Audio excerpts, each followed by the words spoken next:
মুসলিম জাতি সিংহের জাতি কথা বলে ঠিক কিনা? মুসলিম জাতি ওয়াদা খেলাপ করে না। মুসলিম জাতি হচ্ছে সিংহের জাতি। ফাঁসির কাস্টে ঝুলতে রাজি আছে, জেলখানায় জাতি রাজি আছে, জীবন দিতে রাজি আছে, বাতিল শক্তির কাছে মাথা নত করতে রাজি নয়। আউযু বিল্লাহি মিনাশ শাইতানির রাজিম। বিসমিল্লাহির রাহমানির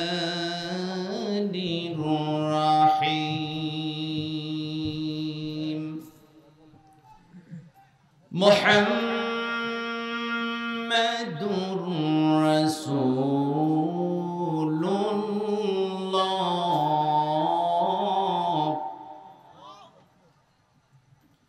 ওয়াল্লাযীনা মা'আহু আশিদ্দাউ 'আলাল কুফফার أشداء على الكفار رحماء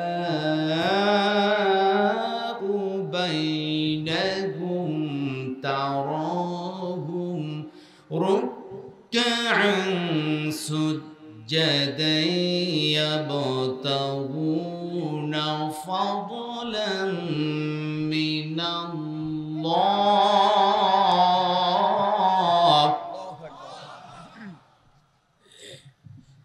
فضلا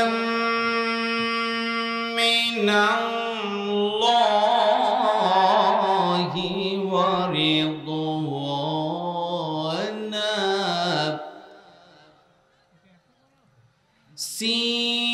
سيماهم في وجوههم من أثر السجود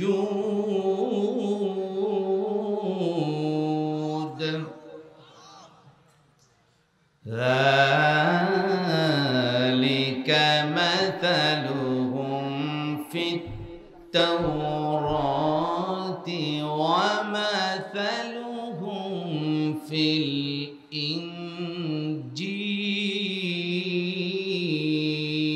الإنجيل الله أكبر بسم الله الرحمن الرحيم ما كان محمد أبا أحد من رجالكم ولكن رسول الله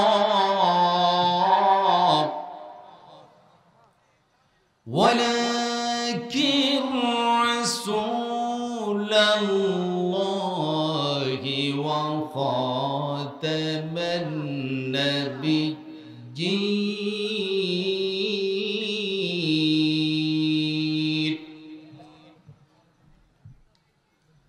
وقال الله تعالى في شأن حبيبي إن الله وملائكته يصلون على النبي يا أيها الذين آمنوا صلوا عليه وسلموا تسليما. اللهم صل على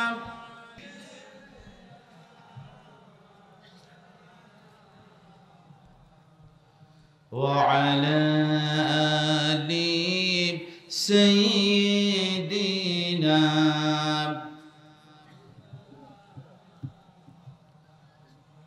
মনটা যদি হইত প্রবল হাওয়া, হইতো যদি সভর কবুতর, মেঘের ডানায় পাঠিয়ে দিতাম, মেঘের ডানায় পাঠিয়ে দিতাম মদিনার পথি, যেথায় আমার প্রিয় নবী ঘুমাই নিরন্তর, যেথায় আমার প্রিয় নবী ঘুমাই নিরন্তর। আল্লাহুম্মা সাল্লি আলা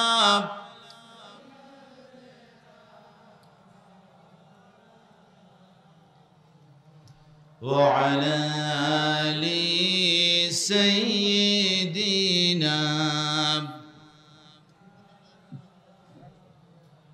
মহান তাবারক তাআলার দরবারে শুকরিয়া আদায় করছি যে মহান জাল্লা শানুহু যিনি দয়া করে মেহেরবানি করে আজকের এই আপনাদের পঞ্চগ্রাম 5টি গ্রাম মিলে ঐতিহাসিক তাফসীরুল কোরআন মাহফিলে বসে মহাপবিত্র কোরআনুল কারীমের আলোচনা শোনার তৌফিক এনায়েত করেছেন যে রব, যে স্রষ্টা, যে রিজিক দাতা, যে আইন দাতা, যে বিধান দাতা, আমাদের মুনিব, যিনি তার নিয়ামত দিয়ে বাছিয়ে রেখে সুন্দর একটি পরিবেশে তথা দুনিয়ার জান্নাতে বসার তৌফিক এনায়েত করেছেন, সেই বাড়ির দরবারে প্রাণ খুলে জবান খুলে শুকরিয়া আদায় করছি, পড়ে নিচ্ছি আলহামদুলিল্লাহ। লাখ কোটি দরুদ সালাম বর্ষিত হোক বিশ্ব মানবতার মুক্তি দিশারি তামাম শিক্ষকের শিক্ষক, যিনি হচ্ছেন নির্যাতিত নিপীড়িত মানবতার বন্ধু সাইয়্যিদুল মুরসালিন খাতাবুন নবিয়্যিন, যে রাসূল, যে নেতা। এমন একটি সময় পৃথিবীতে আগমন করেছিলেন যখন গোটা বিশ্ব আইয়ামে জাহিলিয়াত, অন্ধকারের যুগ বলা হতো। মানুষ মানুষে মারামারি, কাটাকাটি, রাহাজানি, ব্যভিচার আর সন্ত্রাসীতে লিপ্ত ছিল। যেই সময় নারীদের কোনো ইজ্জত ছিল না, কন্যা সন্তান জন্মগ্রহণ করলে জীবিত কবর দেওয়া হতো, ঠিক তেমনি সময় সাইয়্যিদুল মুরসালিন খাতাবুন নবিয়্যিন, সর্বকালের সর্বশ্রেষ্ঠ নেতা, এই পৃথিবীতে আগমন করে পথ হারা মানুষের হাত ধরে সত্যের পথ দেখালেন। নির্যাতিতা নিপীড়িতা মা বোনদেরকে সম্মানের আসনে বসিয়ে দিলেন। সেই নবীর প্রতি ভক্তি ভরে মহব্বতের সহিত আমরা দরুদ প্রেরণ করছি, সকলেই পড়ে নিচ্ছি সাল্লাল্লাহু আলাইহি ওয়াসাল্লাম। আমার ভাইরা, আজকের আপনাদের এই লালপুর পঞ্চগ্রাম 5টি গ্রাম মিলে আপনাদের এই তাফসীরুল কোরআন মাহফিলে আরামের ঘুমকে হারাম করে, কাজকর্ম সবকিছুকে ফেলে দিয়ে মহাপবিত্র কোরআনুল কারীমের আলোচনা শোনার তৌফিক আল্লাহ পাক করেছেন। আপনারা যা বসতে পেরেছেন এজন্য সকলেই খুশি না বেজার? আসতে বলবেন না, জোরে বলেন খুশি না বেজার? কোরআনুল কারীমের মাহফিলে বসলে লস না লাভ? আসতে বলবেন না, লস না লাভ? কম না বেশি? কোরআনুল কারীমের মাহফিলে বসলে অবশ্যই লাভ আছে। কোরআনুল কারীমের মাহফিলে বসলে আল্লাহ পাকের রহমত নাজিল হয়, জোরে বলুন সুবহানাল্লাহ। গান আর সিনেমার মজলিসে বসলে মনে হয় রহমত বেশি নাজিল হবে। রহমত কি নাজিল হবে? সেখানে আল্লাহ পাকের গজব নাজিল হয়। কথা বলা ঠিক কিনা? কোরআনুল কারীমের মাহফিলে বসলে আল্লাহ পাক ঈমানকে তিনি বৃদ্ধি করে দেন। আল্লাহু আকবার। গান আর সিনেমার মজলিসে বসলে ঈমান আরো কমে যায়। কোরআনুল কারীমের মাহফিলে বসলে আল্লাহ পাক গুনাহ খাতাকে তিনি maaf করে দেন। সিনেমার মজলিসে বসলে গুনাহ কি maaf হয়? বরং আরো গুনাহ যোগ হয়ে যায়। তাহলে বুঝতে পেরেছি কোরআনের মাহফিলে আসাতে অবশ্যই লাভ আছে। কথা বলে ঠিক কি না? কিন্তু দুঃখজনক হলেও সত্য, বর্তমানে এই যুগে মহাপবিত্র কোরআনুল কারীমের চাইতে এখন গান আর সিনেমার সেই সম্পর্ক কম না বেশি? আসতে বলবেন না, কম না বেশি? আবার ভাইরা, কোরআনুল কারীম যেটা আল্লাহ পাক নাজিল করেছেন, আল্লাহ পাকের পক্ষ থেকে এসেছে মহা পবিত্র কোরআনুল কারীম, এটা হচ্ছে আমাদের একটা সংবিধান। কথা বল ঠিক কি না? বান্দার চলার জন্য যা কিছু প্রয়োজন সব কিছু আল্লাহ পাক কোরআনুল কারীমের মধ্যে তিনি খুলে খুলে বলে দিয়েছেন। জোরে বলুন সুবহান। পৃথিবীর শ্রেষ্ঠ কিতাব হচ্ছে কোরআন। সেই কোরআনুল কারীমের মাহফিলে আমরা বসেছি। পর্দার আড়ালে অসংখ্য মা এবং বোনেরা এসেছেন। মাদেরকে আলোচনার সূচনাতেই বলবো, আলোচনা শুনতে হবে মন দিয়ে, কোনো কথাবার্তা বলা যাবে না। আর আমি আপনাদেরকে বিনীত অনুরোধ জানাচ্ছি যে ভাইয়েরা এখনো বাহিরে ঘোরাঘুরি করছেন, খুব দ্রুত তাফসীরুল কোরআন মাহফিলে এসে বসে যান, কারণ এরকম সুযোগ আপনার জীবনে আর হবে এর কোনো গ্যারান্টি নেই। কথা আছে কিনা? তাহলে কোরআনুল কারীমের মাহফিলে বসেছি। কোরআনুল কারীমের মাহফিলে বসলে আল্লাহ পাকের রহমত নাজিল হয়, বলেছেন কে? আরো জোরে বলেন কে? আল্লাহ রাব্বুল আলামিন বলেন, وَإِذَا تُلِيَتْ عَلَيْهِمْ آيَاتُهُ زَادَتْهُمْ ঈমানা। জোরে বলুন আল্লাহু আকবার। আল্লাহ রাব্বুল আলামিন বলেন, যখন কোন মুমিন মুমিনাত আল্লাহর বান্দার বান্দির সম্মুখে মহা পবিত্র কোরআনুল কারীমের আয়াতে কারিমা তেলাওয়াত করে শোনানো হয়, আমার রব আমার আল্লাহ ডাকতে বলেন, আমি আল্লাহ ওই বান্দা আর বান্দির ঈমানটাকে আরো বাড়ায়া দেই। জোরে বলুন সুবহানাল্লাহ। ঈমান বাড়িয়ে দিবেন কে? আরো জোরে বলেন কে? কোরআন শুনলে আল্লাহ পাক ঈমানকে বাড়িয়ে দিবেন। আল্লাহু আকবার। কোরআনুল কারীমের মাহফিলে বসলে আমরা যে বসেছি এতে লস না লাভ? আসতে বলে লস না লাভ? কোরআনুল কারীমের মাহফিলে বসলে যে লাভ, আমরা প্রশ্ন করব কোরআনকে, কোরআন তুমি বলে দাও, আরামের ঘুমকে হারাম করে তোমার আলোচনা শোনার জন্য এসেছি, কি লাভ হবে? জবাব দিবেন মহা পবিত্র কোরআনুল কারীম। কথা বলে ঠিক কি না? পাশে আছে হেফজখানা, হাফেজে কোরআন আছে। কোরআন পড়তে গিয়া যদি উল্টা পাল্টা হয়, ভুল ধরে দেবে হাফেজেরা। পারবে না? ভুল ধরতে পারবে হাফেজেরা। এখন যে কিচ্ছু বোঝে না, সে তো আর কিছু বুঝবে না। বুঝবে কি? কোরআনুল কারীম সূরা ইয়াসিন আয়াত নাম্বার 11 এর মধ্যে আল্লাহ পাক জবাব দিচ্ছেন মাহফিলে আসলে লস না লাভ। আল্লাহ রাব্বুল আলামিন বলেন, ইন্নামা তুনযিরু মান اتبع الذكر وخشي الرحمن بالغيب فبشره بمغفرة وأجر كريم। আল্লাহ রাব্বুল আলামিন তার হাবিবকে ডেকে বললেন, হে আমার নবী,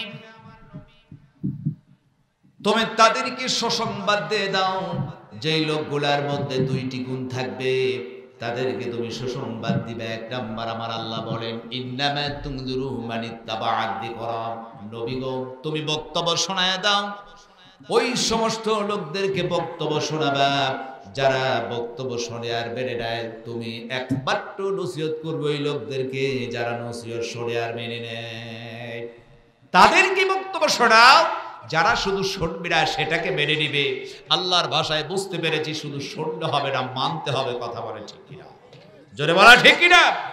আজকে কোরআনুল কারীমের মাহফিলে এসেছে, সারাটি রাত ধরে যদি আমি বক্তব্য দিই আর আপনারা শোনেন, কেউ যদি না মানি, তাহলে কি কোনো লাভ আছে? কোনো কি লাভ আছে?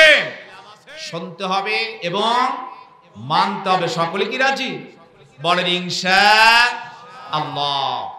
তাহলে আল্লাহর হুকুম আমাদের মানতে হবে। আবার ভাইরা, আজকে অসংখ্য মানুষ আপনারা এসে বসেছেন। আল্লাহ পাক আমাদের জন্য 5 ওয়াক্ত নামাজকে ফরজ করে দিয়েছেন। নামাজ ফরজ না নফল? 5 ওয়াক্ত নামাজ ফরজ করে দিয়েছেন যতক্ষণ তার জ্ঞান আছে। আমি এসেছি অনেক দূর থেকে, আমার জন্য মনে হয় আজকে নামাজ ফরজ দেয়। ফরজ দেয়? সকলের জন্য নামাজ আল্লাহ পাক ফরজ করেছেন। নামাজ পড়লে লস না লাভ? আরো জোরে বলেন, লস না লাভ?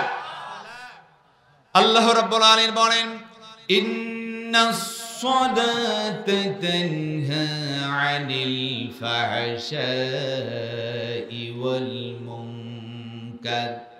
আল্লাহ রাব্বুল আলামিন বলেন, কেবলমাত্র শুধুমাত্র নামাজ পারে সমস্ত অশ্লীলতা, বেহায়াপনা, মন্দ, সুদ, ঘুষ, দুর্নীতি, সন্ত্রাসী, চাঁদাবাজি থেকে দূরে রাখতে পারে নামাজ। প্রশ্ন হতে পারে, হুজুর নামাজ পড়লাম, সুদ তো বন্ধ হয় না। নামাজ পড়ে সুদ খায় এমন লোক আছে নাকি? আপনার এলাকার লোক কি সুদ খায়? সুদ খায়? হ্যাঁ, নামাজ হয়, দেখা যায় মিথ্যা কথা বলে, নামাজ পড়ে ঘুষ খায়, নামাজ হয় সন্ত্রাসী করে, নামাজও পড়ে নিজের জমিকে বাড়ানোর জন্য অন্যের জমির মধ্যে এক হাত আল ঠেলে ধরে যায়। নামাজ পড়লো, নিজের সম্পত্তিগুলা সব মেয়েদেরকে ফাঁকি দিয়ে ছেলের নামে রেজিস্ট্রি করে দেয়। এমন বাবা আছে কি নাই? প্রশ্ন হতে পারে, হজর নামাজ পড়লাম, সন্ত্রাসী গেল না, দুর্নীতি, চাঁদাবাজি, ডাকাতি, সুদখোর সবকিছু থাকলো, তাহলে কই নামাজ তো দূরে রাখতে পারলো না? এর কারণ হচ্ছে আল্লাহ রাব্বুল আলামিন তিনি নামাজ প্রতিষ্ঠিত করার কথা বলেছেন। আজই পর্যন্ত আমরা নামাজ কিন্তু প্রতিষ্ঠিত করতে পারি নাই। পেরেছে কি? সমাজে কি নামাজ প্রতিষ্ঠিত আছে? আসতে বলে, জোরে বলে, আছে কি? আমার ভাইরা, আল্লাহ পাক নামাজ পড়ার কথা বলেন নাই, তিনি বলেছেন নামাজ তোমরা কায়েম করো, প্রতিষ্ঠিত করো। আমি আপনাদেরকে একটি উদাহরণ দিলে খুব সহজে বোঝা যাবে। আজকে হাজারত তাওহীদি জনতাকে আমি বলবো, আপনারা এসেছেন, প্রত্যেক ব্যক্তি কিন্তু পোশাক পরে। পোশাক ছাড়া কি কোনো লোক আছে? উলঙ্গ কোনো মানুষ আছে? এই মাহফিলের মধ্যে ছোট্ট কোনো বাচ্চাও যদি থাকে, তাকে যদি আপনি বলেন তোমার 1000 টাকা দেব, তোমার কাপড়টা খুলে ফেলো, ও কি খুলবে? খুলবে কি? লজ্জায় খুলবে না। কারণ হচ্ছে আমাদের সমাজে পোশাক প্রতিষ্ঠিত আছে বলে একটা উলঙ্গ মানুষ খুঁজে পাওয়া যায় না।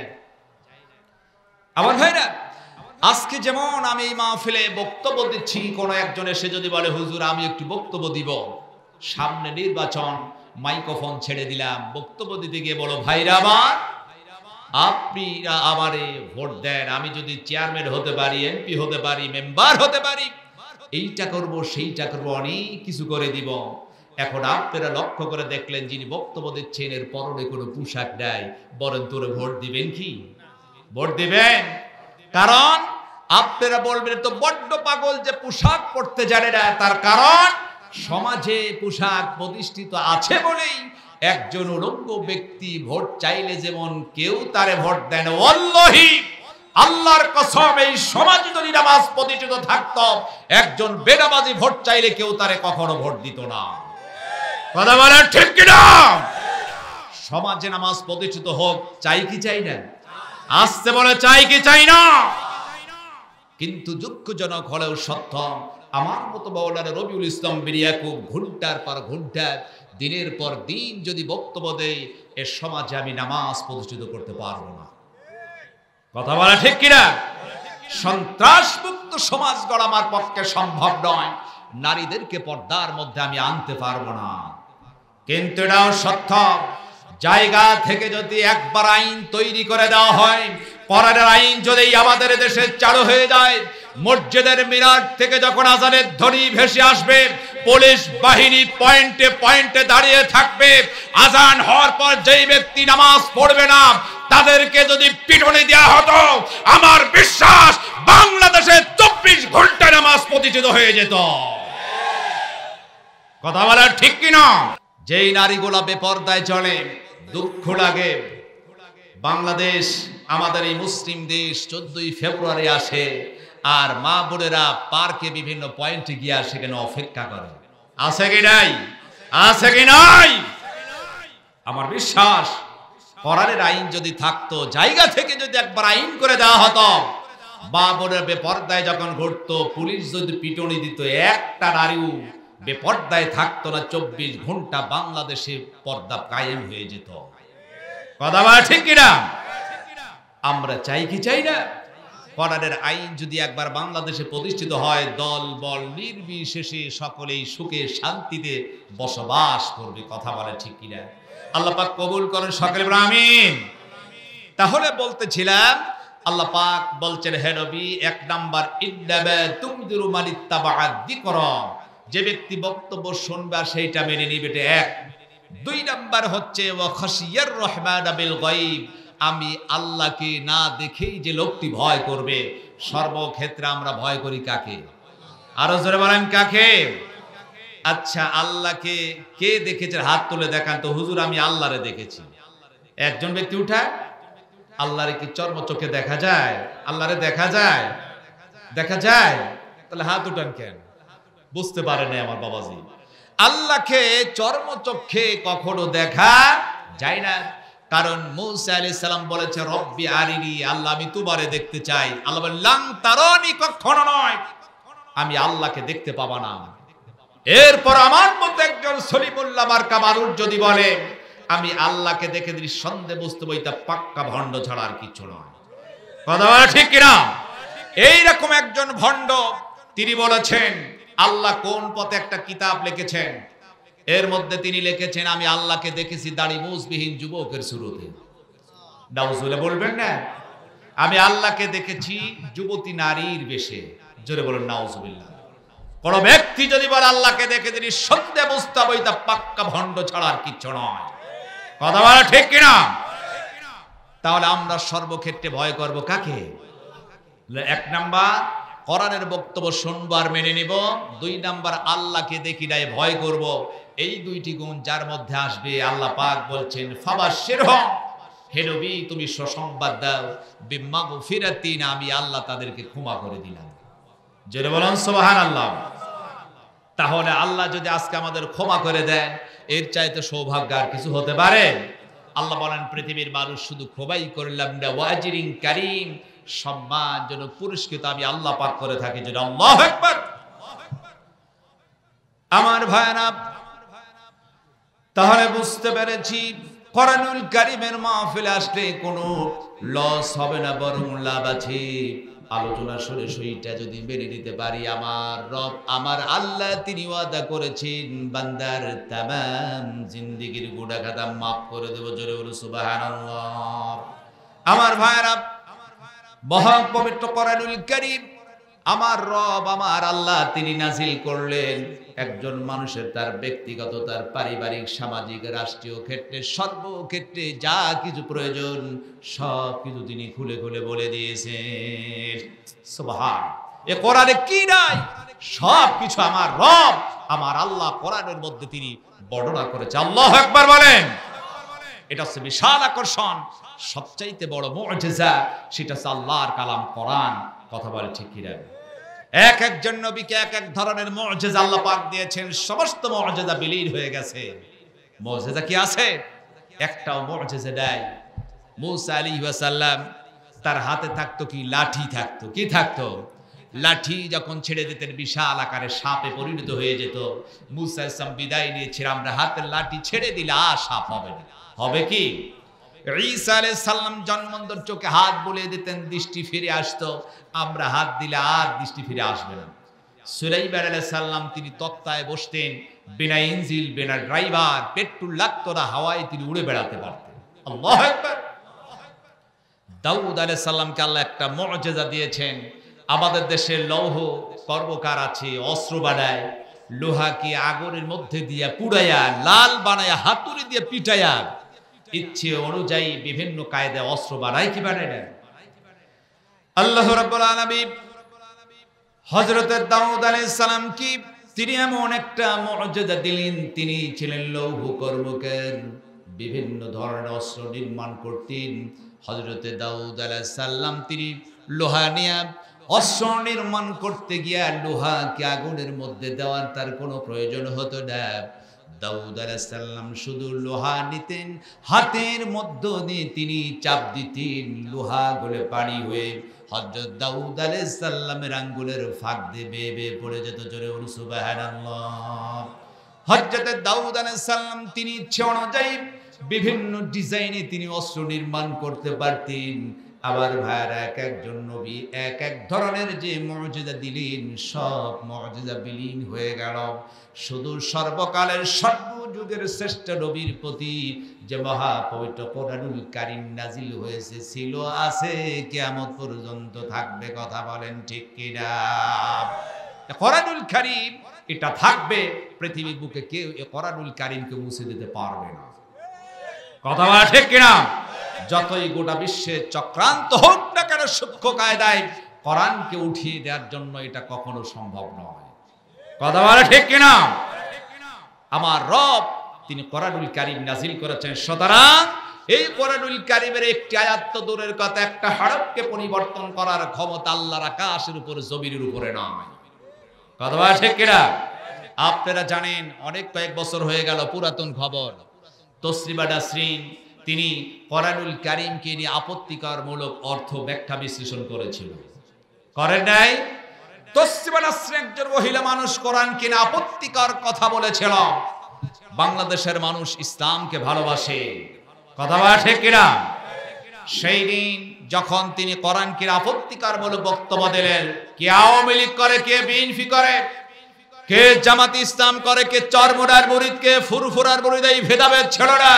নারায়ে তাকবীর, আল্লাহু আকবারের স্লোগান দিয়ে সেই দিন তারা দ্ব্যর্থহীন কণ্ঠে বলেছিল যেই তসলিমা নাসরিন কোরআনুল কারীমকে রাজবাদ বক্তব্য দিয়েছেন, এমন একজন নাস্তিক মার্কা মহিলাকে আমরা বাংলাদেশে দেখতে চাই না।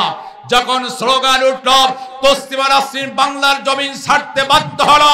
আবারও আমার এই বাংলাদেশের কোন কোলাঙ্কার যদি কোরআনকে রাজবাদ বক্তব্য দেয়, আমার রাসূলের আদর্শ নিয়ে আপত্তিকরমূলক কথা বলে, বাংলাদেশের তাওহীদি জনতা তাকে ছাড় দিবে না। কথা বলে ঠিক কিনা?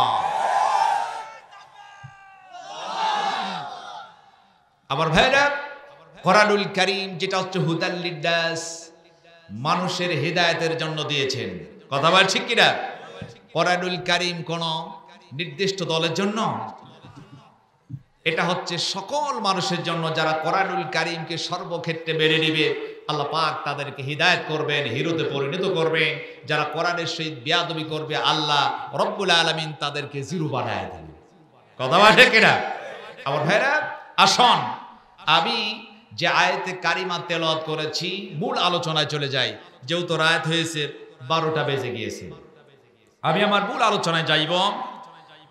আমি 26 পারার সূরা ফাতিহার সর্বশেষ আয়াতে কারিমা, এই সূরাটি মদিনায় অবতীর্ণ হয়েছে। আয়াত সংখ্যা আছে 29টি। কয়টি? 29টি আয়াতে কারিমা আছে। সর্বশেষ আয়াত, এই আয়াতে কারিমা যেটা আমি তেলাওয়াত করেছি, আল্লাহ পাক তিনি প্রথমে ঘোষণা দিতে গিয়ে বলেন, মুহাম্মাদুর রাসূলুল্লাহ সাল্লাল্লাহু আলাইহি ওয়াসাল্লাম। আল্লাহ পাক বলছেন মুহাম্মদ সাল্লাল্লাহু আলাইহি ওয়াসাল্লাম তিনি হচ্ছেন আল্লাহর রাসূল। এতে কি কারো সন্দেহ আছে? তিনি যে একজন নবী, কারো কি সন্দেহ আছে? সন্দেহ যদি হয়, ঈমান কি থাকবে? তিনি হচ্ছেন বার্তাবাহক, তিনি একজন রাসূল ছিলেন। ওয়াল্লাযীনা মাআহু, তার শহীদ যারা আছে, এখানে তার শহীদ যারা আছে বুঝাতে গিয়ে আল্লাহ পাক বুঝিয়েছেন সাহাবীদের কথা। কাদের কথা? সাহাবী। রাসূলের শহীদ যারা থাকতেন তারা হচ্ছেন সাহাবী, আর সাহাবী হচ্ছে তারাই যারা রাসূলকে সশরীরে দেখেছেন, শুধু দেখেন নাই, ঈমান এনেছে। ঈমানের হালতে রাসূলকে যিনি দেখেছেন তারা হচ্ছে সাহাবী। কথা ঠিক কিনা? আর যারা রাসূলকে দেখেছেন ঈমান আনেন নাই, তারা ছিল মুশরিক। বুঝতে পেরেছি তো? এখন আপনাদের প্রশ্ন হতে পারে, হুজুর হযরত আব্দুল্লাহ ইবনে উম্মে মাকতুম রাদিয়াল্লাহু তাআলা আনহু তিনি ছিলেন একজন অন্ধ, রাসূলকে দেখেন নাই, ঈমান এনেছেন, তিনি কি সাহাবী হবে? যেহেতু তিনি ঈমান এনেছেন, রাসূল তাকে দেখেছেন, এজন্য আব্দুল্লাহ ইবনে উম্মে মাকতুম তিনিও সাহাবী হয়ে গেছেন। জেরে বলুন সুবহান। এখন এই সাহাবীদের কথা বুঝাতে গিয়ে আল্লাহ পাক বলছেন, আশিদ্দাউ আলাল কুফারি রুহামাউ বাইনাহুম, তাদের দুইটি গুণ এখানে বর্ণনা করেছেন। এক নাম্বার, আশিদ্দাউ আলাল কুফার, সাহাবীরা কি ছিলেন? খুবই কঠোর ছিলেন, অন্যায়কে কখনো বরদাস্ত করতেন না। আল্লাহু আকবার। তারা অন্যায়কে বরদাস্ত, কাফির মুশরিকদেরকে অন্যায়কে তারা বরদাস্ত করতেন না, প্রতিবাদ করতেন। রুহামাউ বাইনাহুম, পরস্পর ছিল নিবেদিত প্রেম, মহব্বত, ভালোবাসা। সুবহান, জোরে বলো সুবহান। আমার রাসূল সেই সাহাবীদের বর্ণনাতে গিয়ে বলেছেন, আমার পর আর কোন নবী আসবে না, কেউ যদি নবী হতো লাউকানা ওমর, সেটা হচ্ছে আমার সাহাবী ওমর। জোরে বলো সুবহান। জমান তিনি ছিলেন আশিদ্দাউ আলাল কুফার, যাকে দেখে কাফেররা ভয় পেত, শুধু কাফেরের না শয়তান পর্যন্ত ভয় পেত। আল্লাহু আকবার। কারণ ওমরের হাত আগে চলতো অন্যায় কাজে না, প্রতিবাদের কাজে তার হাতটা আগে চলতেন। কথা বলা ঠিক কিনা? সেই ওমর রাসূল বিশ্বনবীজি তিনি বসে আছেন ঘরের মধ্যে উম্মাহাতুল মুমিনিন আম্মা জানদেরকে নিয়ে। হঠাৎ করে উম্মাহাতুল মুমিনিন কমপ্লেইন করে বলছে, ইয়া রাসূলুল্লাহ, আপনি এইটা দিলেন না, সেইটা দিলেন না। একটু কমপ্লেইন করলেন, রাসূল রাখলেন না, তিনি মুস্কি মুস্কি হাসছেন। আমাদের স্ত্রীরা মাঝে মাঝে একটু কমপ্লেইন করে না, শাড়ি দিলা না, সুলু দিলা না, পাউডার কসমেটিক এইটা পাইলাম না, অভিযোগ করে কি করে না? হঠাৎ করে দরজার সামনে এসে সালাম দিলেন, কণ্ঠ বেজে উঠল হযরত ওমর ফারুক। সুবহান। হযরত ওমর ফারুক সালাম করলেন, রাসূল কি আমার নবীজি সালামের জবাব দিলেন। ওমরের কণ্ঠের আওয়াজ শুনে উম্মাতুল মুমিনিন তারা এক দৌড়ে তারা পর্দার আড়ালে চলে গেলেন। দরজা খুলে দেওয়া হলো। হযরত ওমর ফারুক যখন রুমের মধ্যে ঢুকলেন, আমার নবীজি তিনি মুস্কি মুস্কি হাসছেন আর ডেকে বললেন, ওমর, বউ হলো আমার আর ভয় করে তোমার। সুবহান। হে ওমর, বউ হচ্ছে আমার আর ভয় করে তোমার। আমার রাসূল তিনি মজা করছেন, তার মানে উম্মাহাতুল মুমিন তারা জানতেন ওমরের হাত আগে চলে, কোন রকম অন্যায় ফেলে থাপ্পড় খাওয়া লাগতে পারে। ওমর তিনি অন্যায়কে কখনো বরদাস্ত করতে পারতেন। সুবহান। সেই ওমর বিশাল রাজ্যের অধিপতি, তিনি প্রেসিডেন্ট, রাজ্য পরিচালনা করছে, অর্ধ জাহানের খলিফা। তিনি বলেন, আমার রাজ্যে যদি একটা কুত্তাও না খেয়ে মরে যায়, কিয়ামতের ইলাহির আদালতে আমাকে জবাবদিহি করতে হবে। যদি বলে আল্লাহু আকবার। কি ভয় তার মধ্যে ছিল! আজকে আমাদের মধ্যে সেই ভয় কি আছে? ভয় যদি থাকতো তাহলে লুটপাট হয়ে যেত না। কথা বলা ঠিক কিনা? ভয় যদি থাকতো আমাদের দেশে সন্ত্রাসী ডাকাতি থাকতো না। ওমরের দিলের মধ্যে ভয় আছে কার? আসছে বলবে না কার? আল্লাহর ভয় ছিল হযরত ওমরের ভিতর। যে ওমর কোরআন দিয়ে তিনি রাষ্ট্র পরিচালনা করতেন, যার কারণে খলিফা ওমর ফারুকের রাষ্ট্রে কোনো জেনা ছিল না, সেখানে গান বাজতে হতো না, মদ খেত না, অবিচার ছিল না, সন্ত্রাসী ছিল না, ডাকাতি ছিল না। কারণ আইন ছিল কিসের? আরো জোরে বলেন কিসের? কোরআনের আইন ছিল। সেই ওমর তিনি রাত্রির অন্ধকারে খোঁজ দিতেন। আমরা আজকে কারো কি খোঁজ খবর নেই? আমরা বক্তা, আমরা পীর সাহেব, মেম্বার, চেয়ারম্যান, কেউ কারো খোঁজ দেই না। আর হযরত ওমর তিনি খোঁজ দিতেন তার রাজ্যের কেউ না খেয়ে আছে কিনা। সুবহান। সেই ওমর তিনি রাত্রির অন্ধকারে বের হয়েছেন মানুষের খোঁজ খবর দেওয়ার জন্য, কার দুঃখ দশা আছে কিনা।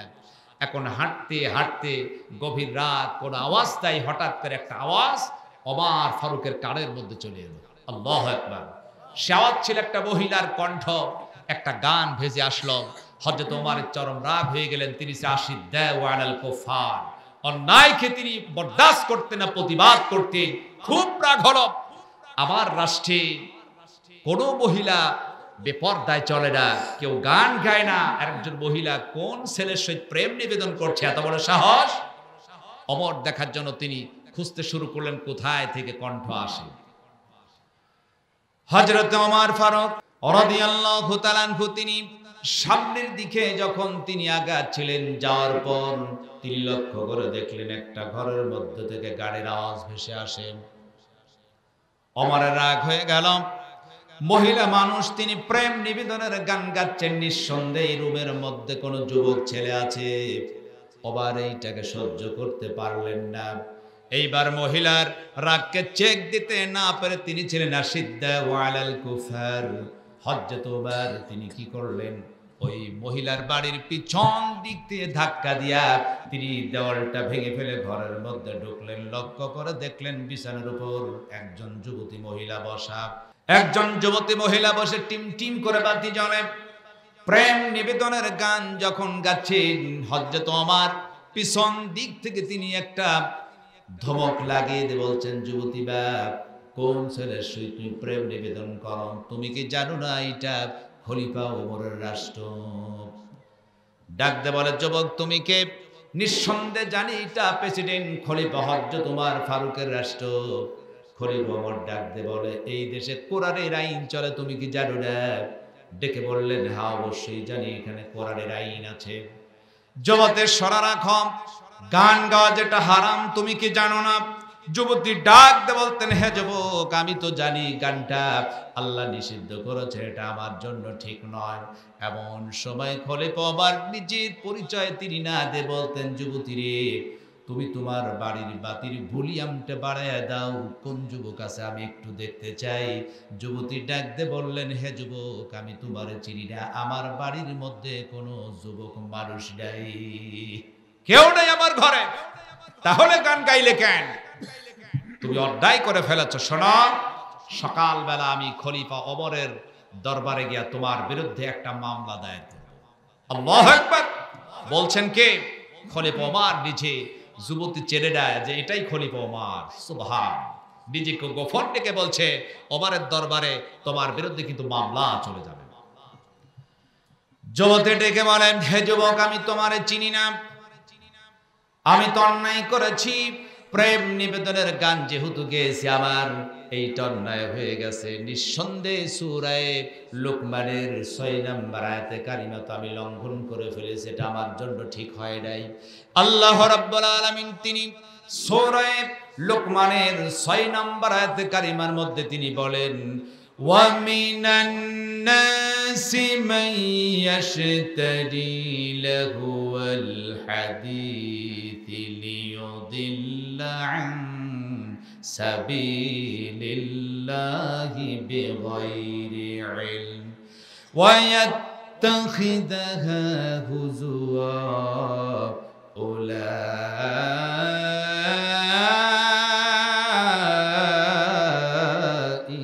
লাহুম আযাবুম মুহিন।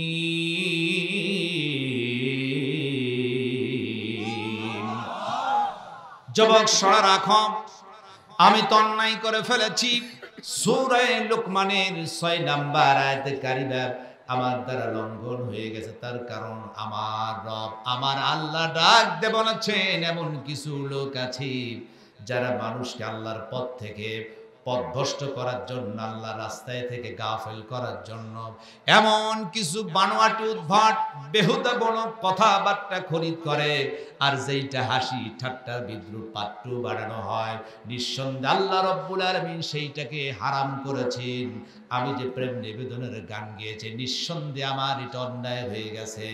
যুবক সরা রাখো, আমি তো সূরা লোকমানের 6 নম্বর আয়াতে কারিমা লঙ্ঘন করে ফেলেছি, আমার তো অন্যায় হয়ে গেছে।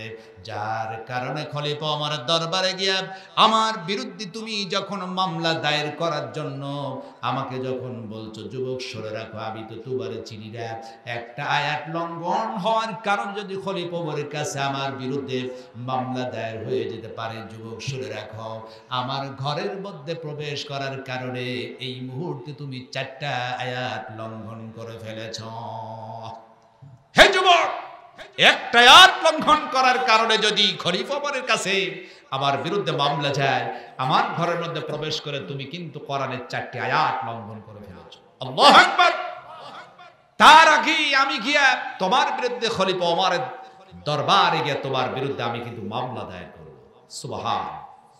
হচ্ছে তোমার ভয় পেয়ে গেলেন, সর্বনাশ, আমি এসেছি যুবতীর বিচার করার জন্য। এখন দেখি যুবতী মহিলা উল্টা আসে আমার বিচার করতে চায়। আমি নাকি 4টা আয়াত লঙ্ঘন করে ফেলেছি। এখন খলিফা ওমর তিনি ভয় পেয়ে গিয়েছেন, তার কারণ খলিফা ওমর ভয় করতেন কাকে? আরো জোরে বলেন কাকে? আল্লাহর ভয় ছিল, এই জন্য তিনি ভয় পেয়ে গেলেন। এখন খলিফা ওমর নিজেকে গোপন রেখে বলতেছে, ও যুবতী মা, বড় আমি যে 4টি আয়াতে কারিমা লঙ্ঘন করেছি, কোন সেই 4টি আয়াত আমাকে একটু বলে দাও যে আয়াতে কারিমা আমার দ্বারা লঙ্ঘন হয়ে গেছে। যুবতী ডেকে বলেন, যুবক আমি তোমারে চিনি না। 1 নম্বর সূরা বাকারার 189 নম্বর আয়াতে কারিমা তুমি কিন্তু লঙ্ঘন করে ফেলেছ, কারণ আল্লাহ রাব্বুল আলামিন তিনি সূরা বাকারার 189 নম্বর আয়াতে কারিমার মধ্যে তিনি বর্ণনা করেন, ওয়ালাইসাল বিররু বিআন তাতুল বুয়ুতা মিন যুহুরিহা ওয়ালাকিন্নাল বিররা মান ইত্তাকা ওয়াতুল বুয়ুতা মিন আবওয়াবিহা ওয়াত্তাকুল্লাহা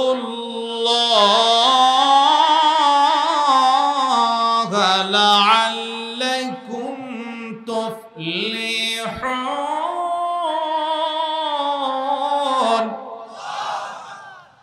যুবকটি ডেকে বলেন, হে যুবক, তুমি সূরা বাকারার 190 নম্বর আয়াতে কারিমা লঙ্ঘন করেছ। আমার রব, আমার আল্লাহ রব্বুল আলামিন তিনি বর্ণনা করেছেন এইটা আল্লাহর কাছে পছন্দনীয় নয়। কারো ঘরের মধ্যে প্রবেশ করবে পিছন দিক দিয়ে প্রবেশ করার, সুতরাং তোমরা আল্লাহকে ভয় করো, আর ঘরের মধ্যে প্রবেশ করলে অবশ্যই দরজা দিয়ে প্রবেশ করো। জোরে বলো সুবহানাল্লাহ। যুবক সরে রাখো, বাড়ির পিছন দিক দিয়ে প্রবেশ করাটা আল্লাহ নিষেধ করেছেন। তুমি আমার ঘরের মধ্যে প্রবেশ করেছো, আমার দরজা দিয়ে প্রবেশ করো নাই, পিছন দিক দিয়ে প্রবেশ করেন। সূরা বাকারার 189 নম্বর আয়াতে কারিমা কিন্তু লঙ্ঘন করে ফেলেছো। যুবক রে, সকাল বেলা খলিফা ওমর ফারুকের দরবারে গিয়া তোমার বিরুদ্ধে আমি মামলা দায়ের করব। সুবহান, তুমি অন্যায় করেছো। তার কারণ কারো বাড়িতে প্রবেশ করলো, নিঃসন্দেহে ওই বাড়ির দরজা দিয়ে প্রবেশ করতে হবে। কথা বলে ঠিক কিনা? আরো যাওয়া ঠিক কিনা? বাড়ির পিছন দিক দিয়া কেউ যদি ঘোরাঘুরি করে কোন যুবক, বুঝতে হবে এর মতলবটা খারাপ। কথা বলে ঠিক কিনা? কোন যুবক যদি পিছন দিক দিয়া ঘোরাঘুরি করে, বুঝতে হবে এর চরিত্রের মধ্যে ভেজাল আছে। কথা বলে ঠিক কিনা? তাহলে আমরা ঢুকবো মেন গেট দিয়া, পিছন দিক দিয়ে ঢুকা যাবে না। যুবতী ডেকে বল, যুবক আমি তোমারে চিনি না। 1 নম্বর সূরা বাকারার 189 নম্বর আয়াতে কারিমা তুমি কিন্তু লঙ্ঘন করে ফেলেছ। খলিফা ওমরের দরবারে গিয়ে তোমার বিরুদ্ধে আমি মামলা দায়ের করব। জোরে আল্লাহু আকবার। খলিফা ওমর এখন ভয় আরো বেড়ে গেল, কারণ তার দিলের মধ্যে ভয় ছিল কার? আরো জোরে বলেন কার? মেয়েটি যুবতী ছেলেটা, এটাই হচ্ছে খলিফা ওমর। খলিফা ওমর ডেকে বলে, 2 নম্বর কোন আয়াত লঙ্ঘন করেছে আমার একটু বলে দাও। যুবতী ডেকে বলেন, হে যুবক আমি তোমারে চিনি না। 2 নম্বর তোমার অন্যায় সূরা আন-নূরের 27 নম্বর আয়াতে কারিমা কিন্তু তুমি লঙ্ঘন করে ফেলেছ। আমার রব, আমার আল্লাহ রব্বুল আলামিন তিনি সূরা আন-নূরের 27 নম্বর আয়াতে কারিমার মধ্যে তিনি এই কথা বর্ণনা করেন, ইয়া আইয়ুহাল্লাযীনা আমানু লা তাদখুলু বুয়ুতান গায়রা বুয়ুতিকুম হাত্তা তাসতানিসু ওয়া তুসাল্লিমু আলা আহলিহা যালিকুম খায়রুল লাকুম লাআল্লাকুম তাযাক্কারুন।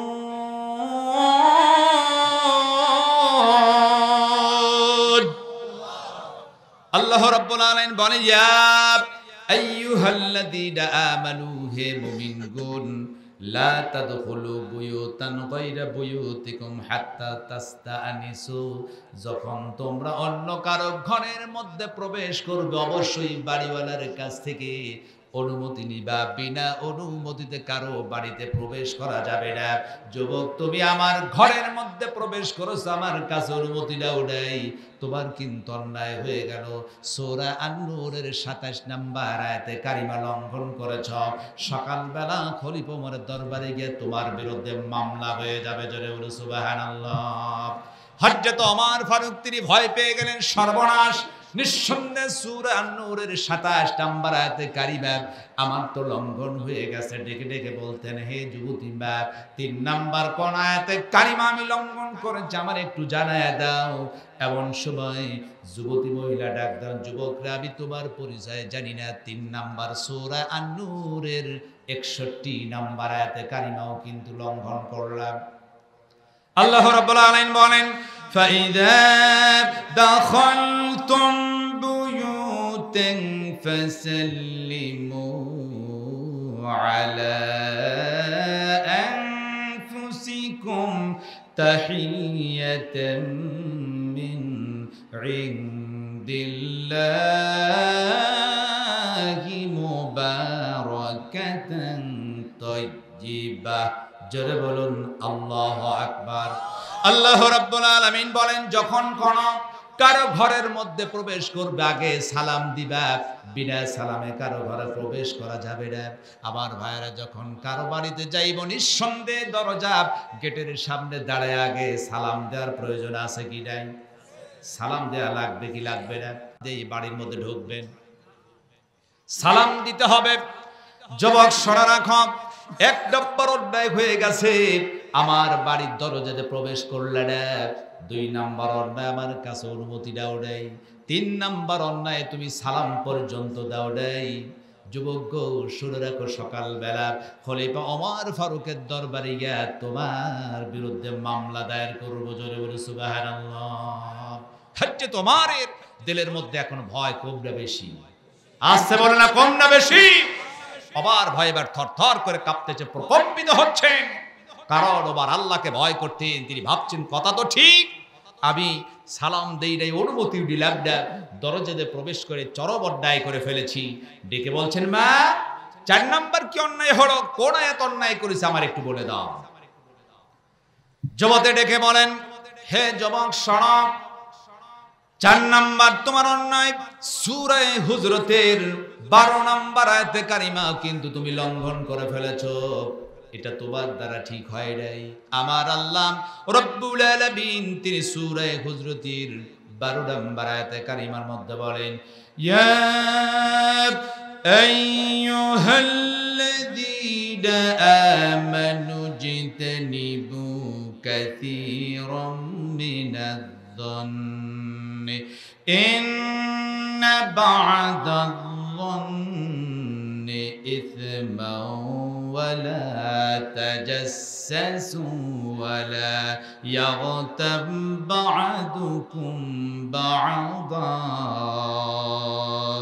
আইয়ুহিব্বু আহাদুকুম আন ইয়াকুলা লাহমা আখিহি মাইতান ফাকারিহতুমুহু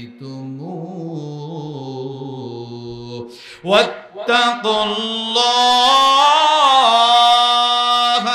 ইন্নাল্লাহা তাওয়াবুর রহিম।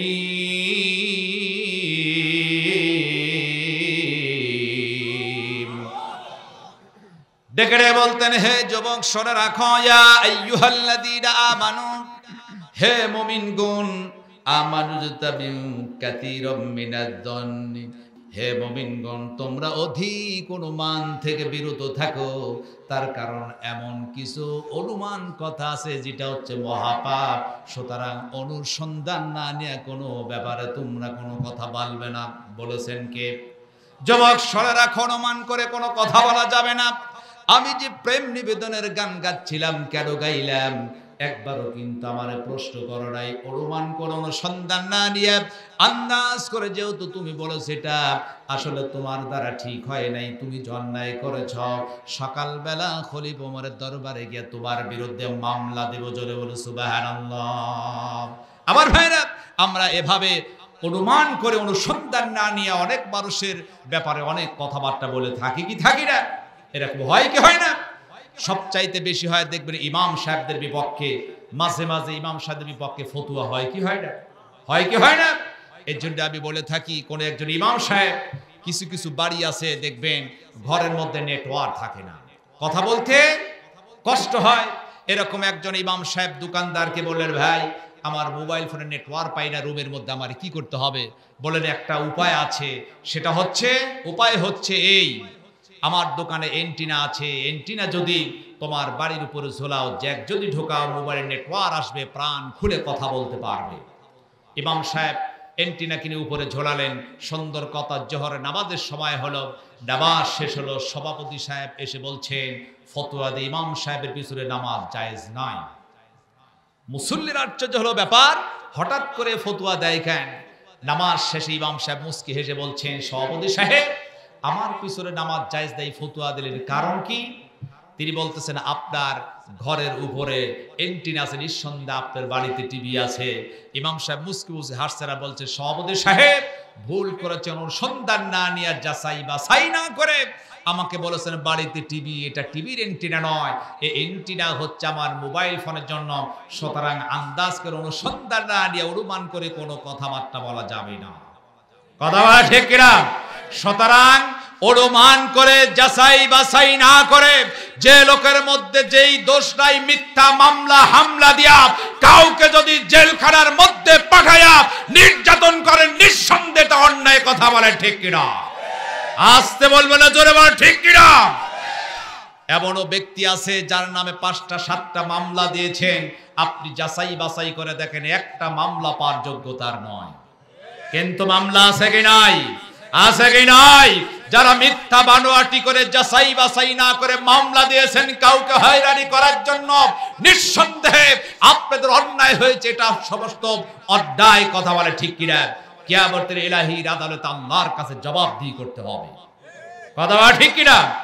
সর্বক্ষেত্রে যাচাই বাছাই করে আমাদের কথা বলতে হবে। যুবতী ডেকে বলছে, হে যুবক, তুমি আমাকে খারাপ ভেবেছো, তুমি কি একবারে যাচাই করেছ? খলিফা ওমরের ভয় এতই বেশি হয়ে গেল। কথা তো ঠিক, যুবতী মহিলা কেন সে গান গিয়েছে এটা তো আমার জানা প্রয়োজন ছিল, আমি কিন্তু যাচাই বাছাই করে না, এটা আমার জন্য অন্যায় হয়ে গেছে, এটা ঠিক না। এখন খলিফা ওমরের বিরুদ্ধে মামলা হবে, তার অন্যায় কয়টি? আরো জোরে বলেন, কয়টি?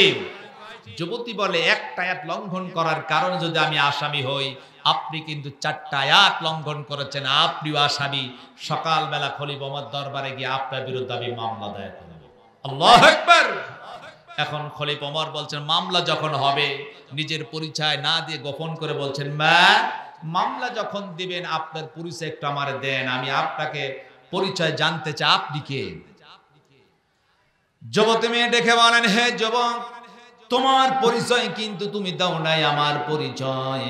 আমি কিন্তু সাধারণ কোনো মেয়ে নাই, আমি আল্লাহর নবীর একজন বিশিষ্ট সাহাবী হযরত আব্দুল্লাহ ইবনে সাদ রাদিয়াল্লাহু তাআলা আনহুর স্ত্রী। জোরে বলো সুবহানাল্লাহ। শোনো, আল্লাহর নবীর সাহাবী হযরত আব্দুল্লাহ ইবনে সাদ রাদিয়াল্লাহু তাআলা আনহুর স্ত্রী নয়, শুনে রাখো, আমি মহাপবিত্র কোরআনুল কারীমের 30 পারা কোরআনের হাফেজা। আবার ভাইরা, যেই মহিলা সাহাবীর স্ত্রী 30 পারা কোরআনের হাফেজা যদি হয়, ওই মহিলার দ্বারা কি ফাহিশামূলক কোনো কথাবার্তা হতে পারে? হতে পারে নাকি? কিন্তু যুবতী মহিলা তিনি যে প্রেম নিবেদনের গান গাইলেন, নিঃসন্দেহের কারণ আছে কি নাই? আছে কি নাই? কেন তিনি প্রেম নিবেদনের গান গেয়েছেন, এর কারণ কি আপনারা কি জানতে চান? সকলে কি জানতে চান? খলিফা ওমর তিনি হচ্ছেন কি আশিদ্দা ও আলাল কুফার, অন্যায়কে কখনো তিনি বরদাস্ত করতেন। আল্লাহু আকবার। খলিফা ওমরকে দেখে সকলেই ভয় করতেন। সেই খলিফা ওমর একদিন তিনি তার রাজ দরবারে বসা একজন খ্রিস্টান এলো, এসে বলছেন, হে মুসলমানের খলিফা ওমর, তুমি কিন্তু আমার খলিফা নয়, তুমি হচ্ছে মুসলমানের খলিফা, আমি তোমার খলিফা হিসেবে মানব না। আল্লাহু আকবার বলবেন না? খলিফা ওমর চোখ লাল করে তাকিয়ে আছেন। তার সাথীরা মনে মনে ভাবলো তিনি হচ্ছেন এমন বেকায়দার লোক, তার হাত আগে চলে, নিঃসন্দেহে না জানি খ্রিস্টানের দেহ থেকে মাথাটা বিচ্ছিন্ন করে ফেলে কিনা। মানুষেরা ভয় পেয়ে গেছে। খলিফা ওমর তিনি থমকে গেলেন, বলেন, খ্রিস্টান কেন বলছ? খ্রিস্টান বলে, মুসলমানের খলিফা ওমর, তুমি যদি সত্যকারের খলিফা হয়ে থাকো, তোমার কাছে আমার প্রশ্ন আছে 4টি। কয়টি? এই 4টি প্রশ্নের যদি জবাব দিতে পারো, তাহলে খলিফা হিসেবে মানব, নইলে আমি তোমারে মানব না। খলিফা ওমর বলছে কি তোমার প্রশ্ন একটু করো দেখি। এমন সময় বলছেন আমার 4টি প্রশ্ন। 1 নাম্বার প্রশ্ন মুসলমানের খলিফা ওমর তুমি বলে দাও, সেটি হচ্ছে আপন 2 ভাই যমজ সন্তান, একই দিনে তার জন্ম হয়েছে, একই দিনে তার মৃত্যু হয়ে গেল, কিন্তু বয়সের দিক দিয়ে 100 বছরের ছোট আর বড়। একসাথে জন্ম একসাথে মৃত্যু যদি হয়, বয়সের দিক দিয়ে 100 ছোট বড়, এটা আশ্চর্য কথা না? তিনি বলছেন এই প্রশ্নের জবাব দিতে হবে সেই আপন 2 ভাইয়ের নাম কি, এমনি বললে হবে না, কোরআনের আয়াত দিয়ে দলিল ভিত্তিক তোমাকে জানাতে হবে, মন গড়া কথা বললে হবে না। আল্লাহু আকবার। এই প্রশ্নটা সহজ না কঠিন? কঠিন কিনা? খ্রিস্টান তোমার 2 নাম্বার প্রশ্ন বলো। বলছেন 2 নাম্বার প্রশ্ন হচ্ছে এই, কোন সেই কবর যে লাশ কিনে হাঁটাহাঁটি করছে? কবর, কবরের মধ্যে লাশ আছে, লাশ কিনে কবরই চলাফেরা করছে, সেই কবর যে লাশ ছিল ওই ব্যক্তির নাম কি? কোরআনের আয়াত দিয়ে দলিল ভিত্তিক তোমারে বলতে হবে। ওমর বললেন ঠিক আছে, 3 নাম্বার প্রশ্ন বলো। বলছে 3 নাম্বার প্রশ্ন কোন সেই স্থান যেখানে সূর্যের আলো শুধু একবারই পড়েছিল কিয়ামতের আগে, আর কোনোদিন সূর্যের আলো আসবে না, ওই স্থান কোথায় অবস্থিত? কোরআনের আয়াত দিয়ে তোমাকে দলিল ভিত্তিক বলতে হবে। বলো 4 নাম্বার প্রশ্ন। বলে 4 নাম্বার প্রশ্ন কোন সেই জেলখানা যে জেলখানার মধ্যে কয়েদি আছে অথচ সেখানে খাবারও নাই, অক্সিজেন নাই, বিনা খাবার বিনা অক্সিজেনে বেঁচে আছে, এই জেলখানাটি কোথায় অবস্থিত? কোরআনের আয়াত দিয়ে দলিল ভিত্তিক 4টির প্রশ্ন জবাব দিতে হবে। এই 4টি প্রশ্নের জবাব সহজ না কঠিন? সহজ না কঠিন? এখন খলিফা ওমর তিনি মুস্কি হাসি দিয়া বলতেন, খ্রিস্টান তুমি যে প্রশ্ন করেছো এই 4টি প্রশ্ন একদম সহজ, এটা আমাকে লাগবে না, এটা আমার ভাতিজা আব্দুল্লাহ ইবনে আব্বাসী এর জন্য যথেষ্ট। জোরে বলেন সুবহানাল্লাহ। এখন খ্রিস্টান বলছেন বুঝতে পেরেছি ওমর তুমি পারবা না, এজন্য ভাতিজার মাথার উপর চাপাইয়া দেয়া পালাইতে চাচ্ছ? বলে না, এটা আমার ভাতিজাই জবাব দিয়ে দিবে। আবার ভাইরা এই যে খ্রিস্টান প্রশ্ন করেছিলেন 4টি, এই 4টি প্রশ্নের জবাব দিয়েছে, 4টি প্রশ্নের জবাব শুনতে চান কি সকলেই? সকলেকে শুনতে চান? কে কে চান হাত তুলে একটু দেখান তো। আলহামদুলিল্লাহ, হাত লাবান। তবে আবার ভাইরা তাহলে খলিফা ওমর তিনি বলছেন, মা তোমার পরিচয় শুনতে পেলাম, তুমি যে প্রেম নিবেদনের গান গাচ্ছ এর কারণটা কি? কারণটা জানার দরকার আছে না? তাহলে খলিফা ওমর বলছেন, মা প্রেম নিবেদনের গান গার কারণ কি আমি একটু জানতে চাই। তিনি যে খলিফা ওমর তার পরিচয় দিলেন না। সুবহান।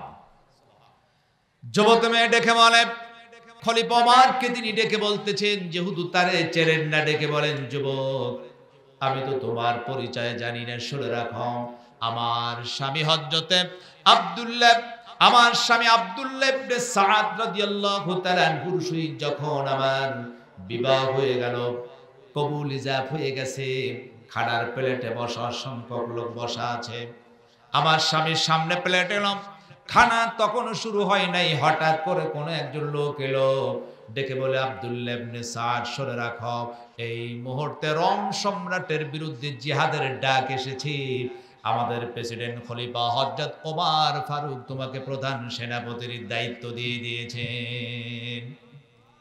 হযরত আব্দুল্লাহ ইবনে সাআদ আল্লাহর জমিনে দ্বীনকে প্রতিষ্ঠিত করার জন্য, কোরআনকে উড্ডীমান, কালেমার পতাকা উড্ডীমান করার জন্য বাতিল শক্তির সহিত লড়াই করে ইসলামী আন্দোলনের কর্মীদেরকে হেফাজতের জন্য 3 মাসের জন্য সেনা প্রধান বানায়া রোম সম্রাটের বিরুদ্ধে তোমার জিহাদের জন্য ঘোষণা দেওয়া হলো।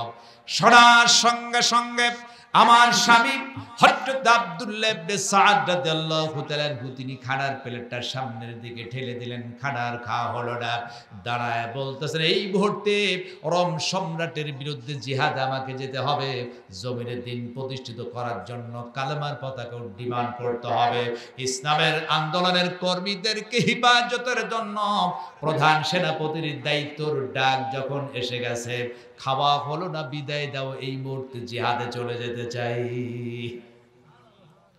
মুরব্বিরা ডেকে বলে, আব্দুল্লাহ ইবনে সাআদ শোনা রাখো, নতুন বিবাহ হয়ে গেছে, কবুল ইজাব সবে মাত্র হলো, তোমার স্ত্রীর সহিত পরিচয় হলো না, তুমি হকটা পর্যন্ত আদায় করতে পারো নাই, আব্দুল্লাহর এই মুহূর্তে তোমাকে জিহাদের মাঠে যাওয়ার প্রয়োজন নাই। হযরত আব্দুল্লাহ ইবনে সাদ তিনি, আমার স্বামী আব্দুল্লাহ ইবনে সাদ, শুনে রাখো যুবক, দের তুইন কণ্ঠে শাহাদাত অঙ্গুলি আকাশের দিকে উত্তোলন করে বলল, কে বলেছে জিহাদের মাঠে যাওয়া লাগবে না? আতিউল্লাহ ওয়া আতিউর রাসূল ওয়া উলুল আমরি মিনকুম। জোরে বলুন আল্লাহু আকবার। আতিউল্লাহ, আল্লাহর ইত্তেবা আমার জন্য ফরজ, ওয়া আতিউর রাসূল, রাসূলের ইত্তেবা আমার জন্য ফরজ করা হয়েছে, ওয়া উলুল আমরি মিনকুম, উলুল আমরের ইত্তেবা কথা শোনা আমার জন্য ফরজ।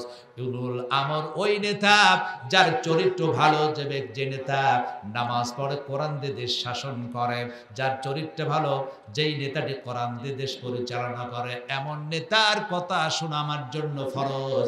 আবার ভাইয়েরা, শরীয়তে যেই নেতা নামাজ পড়ে না, যার চরিত্র খারাপ, তার হুকুম শোনা কিন্তু শরীয়তে ফরজ নয়। কথা বলেন ঠিক কিনা? আসতে বলবেন না, জোরে বলেন ঠিক কিনা? যেটা তার চরিত্র খারাপ, নামাজ পড়ে না, ওটা তার কথা শোনা কিন্তু ফরজ আল্লাহ করেন নাই। সুতরাং উলুল আমর হচ্ছে ওই নেতা যার চরিত্র ভালো, যিনি হচ্ছে নামাজি, যিনি হচ্ছে শাসন করেন কোরআন দিয়ে, তার হুকুম শোনা আল্লাহ পাক ফরজ করে দিয়েছেন। কথা বলে ঠিক কিনা? আব্দুল্লাহ ইবনে সাদ বলছে, আমার নেতা খলিফা ওমর, তিনি কোরআন দিয়ে রাষ্ট্র পরিচালনা করেন, তার চরিত্র ভালো, তিনি দিনদার, পরহেজগার, আল্লাহওয়ালা, সুতরাং তার হুকুম শোনা আমার জন্য ফরজ। সুতরাং বিদায় দাও, আমি চলে যেতে চাই জিহাদের মাঠে। যদি আল্লাহু আকবার। যুবক শুনে রাখো, আমার স্বামী আব্দুল্লাহ ইবনে সাদ খানার কথা ভুলে গেল, ডাক দিয়ে বলল, পানের স্ত্রী শুধুমাত্র কবুল ইজাব হয়ে গেছে, তোমার সহিত আমার কোনো পরিচয় হলো না, তোমার হক আদায় করতে পারি নাই, প্রাণের স্ত্রী আমার একটু বিদায় দাও। জিহাদে চলে গেলাম 3 মাসের জন্য, আমি যদি গাজী হই ফিরে আসব, ধৈর্য ধারণ করো, অপেক্ষায় থাকো, তোমার সহিত দেখা হয়ে যাবে। জিহাদের মাঠে গিয়া যদি শহীদ হয়ে যাই, জান্নাতের মধ্যে আল্লাহ রব্বুল আলামিন আমাকে আর তোমাকে স্বামী স্ত্রী পরিচয় করাইয়া দিবেন। যুবক শুনে রাখো, আমার স্বামী আব্দুল্লাহ ইবনে সাদ তিনি জিহাদের মাঠে চলে গেলেন, আমার কাছ থেকে বিদায় নিয়ে খাওয়া পর্যন্ত হলো না। চলতে চলতে 3টি মাস অতিবাহিত হয়ে গেল। আমি আমার স্বামীকে ওয়েলকাম জানার জন্য অপেক্ষা করতেছিলাম। হঠাৎ করে আমার ঘরে একটা চিঠি চলে এলো। আমি লক্ষ্য করে দেখলাম আমার স্বামী হযরত আব্দুল্লাহ ইবনে সাদ রাদিয়াল্লাহু তাআলা আনহু তিনি চিঠি লিখে বলেন, পাড়ের স্ত্রীরে দুঃখ দিও না, কষ্ট করো না, ধৈর্য ধারণ করো। 3টি মাস হলো আমি তো বাড়িতে আসতে চাইলাম, কিন্তু আমাদের খলিফা ওমর তিনি আমারে আসতে দিল না। আর একটা রাষ্ট্রে জিহাদের জন্য 3 মাসের সেনাপ্রধান বানায়া দিয়েছেন। প্রাণের স্ত্রী, টেনশন করো না, ধৈর্য ধরো, অপেক্ষায় থাকো, আবারও 3টি মাস গাজী যদি হই ফিরে আসবো, তোমার শহীদ দেখা হয়ে যাবে। শহীদ যদি হয়ে যায়, জান্নাতের মধ্যে স্বামী আর স্ত্রীর পরিচয় আল্লাহ করায় দিবেন। জোরে বলে সুবহানাল্লাহ। যুবক শুনে রাখো, আবার 6টি মাস, 3টি মাস অতিবাহিত করলাম। 6 মাসের মাথায় আমি ওয়েলকাম জানানোর জন্য অপেক্ষা করছিলাম, কখন যেন আমার স্বামী চলে আসবে। কিন্তু 6 মাসের মাথায় দেখলাম দ্বিতীয় আরেকটি চিঠি চলে এলো আমার বাড়িতে। আবার স্বামী আব্দুল্লাহ ইবনে সাদ লিখলেন, স্বামী ও প্রাণের স্ত্রীকে সালাম দাও, ধৈর্য ধারণ করো, অপেক্ষা করো, টেনশন করো না। আমি আসতে চেয়েছিলাম, কিন্তু আমার যিনি প্রধান খলিফা, আমাদের খলিফা হযরত ওমর ফারুক আমারে আসতে দিল না। আবারও জিহাদের জন্য আরেকটা রাষ্ট্রে 3 মাসের জন্য পাঠায় দিল। পাড়ার স্ত্রীরা জিহাদে গেলাম, আল্লাহর জমিনের দিন কায়েমের জন্য, ইসলামী আন্দোলনের কর্মীদের সহযোগিতা করার জন্য, দিনকে প্রতিষ্ঠিত করার জন্য রওনা দিলাম। ধৈর্য ধরো, অপেক্ষায় থাকো, টেনশন করো না। আমি যদি গাজী হই, তোমার শহীদ দেখা হয়ে যাবে। আর যদি শহীদ হয়ে যায়, জান্নাতের মধ্যে আল্লাহ রব্বুল আলামিন স্বামী আর স্ত্রীর পরিচয় করায়া দিবেন। আমার ভাইরা, এই সময় ডাক দেওয়াতে, হে যুবক, আবার যখন আমার স্বামী কথা বলল, আমি আমার স্বামীর জন্য অপেক্ষা করতেছিলাম। আবারও 3টি মাস অতিবাহিত হয়ে গেল। 9 মাসের মাথায় আমি অপেক্ষা করতেছিলাম কখন যেন আমার স্বামী চলে আসবে। অপেক্ষা করতেছি, 9টি মাস অতিবাহিত হয়ে যাওয়ার পর আমি আর নিজেকে ধরে রাখতে পারলাম না। আমার স্বামীর আবেগটা আমার মধ্যে চেপে বসলো। রাত্রের অন্ধকার, দরজা জানালা আটকাই দিয়ে বিছানার উপর বসে টিম করে বাতি জ্বলে পৃথিবীর কোন যুবকদের সামনে আমি প্রেম নিবেদন করছিলাম না, আমার স্ত্রীর সামনে প্রেম নিবেদন করতেছিলাম। যুবকরে হঠাৎ করে আমার বাড়ির পিছন দিক দিয়ে ঢুইকে আমারে ধমক লাগায় দিলা, যুবক সরে রাখো, আমি তো প্রেম নিবেদন করেছি অন্য কোন যুবকের সহিত নয়। আমার স্বামীকে পাওয়ার জন্য 9টি মাস স্বামীকে পাইরা, আর তুমি আমারে খারাপ মন্তব্য কইরা আমাকে খারাপ ভেবেছ। যুবক, তুমি অন্যায় করেছো। সকালবেলা খলিফা ওমরের দরবারে তোমার বিরুদ্ধে আমি মামলা দায়ের করব। জোরে বলে সুবহানাল্লাহ। হযরত খলিফা ওমরের দিলের মধ্যে ভয় আরো বেশি চলে এলো। আসলে আমি তো 4টি অন্যায় করেছি, এসেছিলাম যুবতীকে আমি বিচার করব, উল্টা আমার বিপক্ষে বিচার চাই, আমি তো অন্যায় করে ফেলেছি। এমন সময় ডেকে বলে, ওরে যুবতী বাপ, নিঃসন্দেহে আমার যৌথ অন্যায় হয়ে গেছে। সকালবেলা আমার বিরুদ্ধে যখন মামলা চলে যাবে, মা গো মেহেরবানি করে আমার একটু সুযোগ দাও বাড়িতে যাওয়ার জন্য। সকালবেলা খলিফা ওমরের দরবারে গেলে আমার সেই তোমার দেখা হয়ে যাবে। জোরে বলো সুবহান।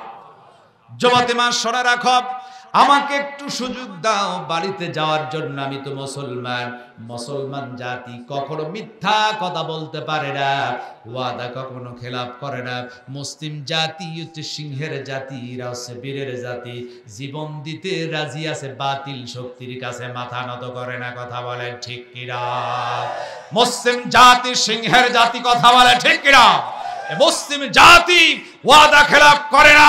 মুসলিম জাতি হচ্ছে সিংহের জাতি, ফাঁসির কাস্টে ঝুলতে রাজি আছে, জেলখানায় জাতি রাজি আছে, জীবন দিতে রাজি আছে, বাতিল শক্তির কাছে মাথা নত করতে রাজি নয়।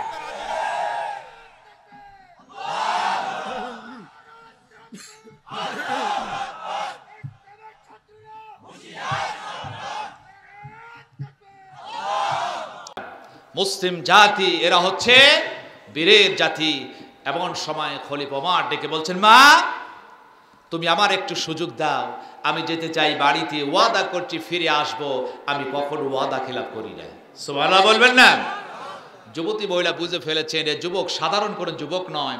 যাও, আমি তোমার একটু সুযোগ দিয়ে দিলাম, বাড়িতে চলে যাও। তবে শুনে রাখো, সকালবেলা তোমার বিরুদ্ধে কিন্তু খবর আছে, মামলা হবে। এ তো জানে না এটাই হচ্ছে খলিফা ওমর। সুবহান। এইবার খলিফা ওমর তিনি দৌড় মেরেছেন তার বাড়িতে। এক দৌড় দিয়ে বাড়ির মধ্যে ঢুকে তার আপন কন্যাকে ডেকে বললেন, বাপ একটা ফতোয়া তোমারে দিতে হবে।